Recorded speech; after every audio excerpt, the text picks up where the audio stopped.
Today, the greatest risk of global catastrophe doesn't look like this. Instead, it looks like this. If anything kills over 10 million people in the next few decades, it's most likely to be a highly infectious virus rather than a war. Not missiles, but microbes. Now, part of the reason for this is that we have invested a huge amount in nuclear deterrence. But we've actually invested very little in a system to stop an epidemic. We're not ready for the next epidemic. You can have a virus where people feel well enough while they're infectious that they get on a plane or they go to a market. The source of the virus could be a natural epidemic like Ebola, or it could be bioterrorism. And so there are things that would literally make things 1,000 times worse. In fact, let's look at a model of a virus spread through the air like the Spanish flu back in 1918. So here's what would happen. It would spread throughout the world very, very quickly. And you can see there's over 30 million people die from that epidemic. So this is a serious problem. We should be concerned. But in fact, we can build a really good response system. We have the benefits of all the science and technology that we talk about here.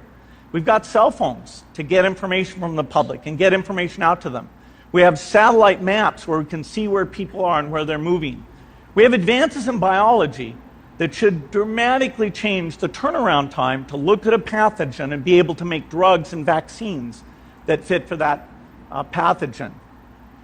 So we can have tools, but those tools need to be put into an overall global health system, and we need preparedness. The best lessons, I think, on how to get prepared are, again, what we do for war. For soldiers, we have full-time waiting to go. We have reserves that can scale us up to large numbers.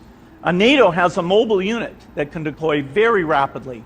NATO does a lot of war games to check, are people well trained?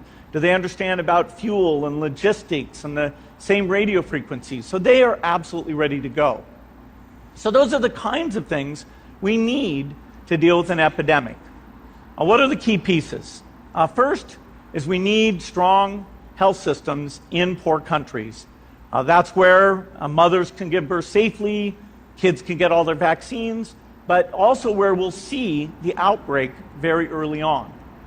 We need a medical reserve corps. Lots of people who've got the training and background who are ready to go with the expertise. And then we need to pair those medical people with the military, taking advantage of the military's ability to move fast, do logistics, and secure areas. We need to do simulations, germ games, not war games, so that we see where the holes are. The last time a germ game was done in the United States was back in 2001, and it didn't go so well. So far, the score is germs 1, people 0. Finally, we need lots of advanced R&D in areas of vaccines and diagnostics. There are some big breakthroughs, like the adeno-associated virus, that could work very, very quickly. Now, I don't have an exact budget for what this would cost, but I'm quite sure it's very modest compared to the potential harm. The World Bank estimates that if we have a worldwide flu epidemic, global wealth will go down by over $3 trillion, and we'd have millions and millions of deaths. These investments offer significant benefits beyond just being ready for the epidemic. The primary health care, the R&D, those things would reduce global health equity and make the world more just as well as more safe. So I think this should absolutely be a priority. There's no need to panic. We don't have to hoard cans of spaghetti or go down into the basement. But we need to get going because time is not on our side.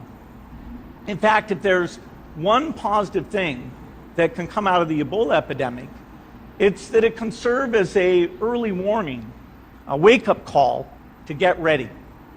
If we start now, we can be ready for the next epidemic. Thank you.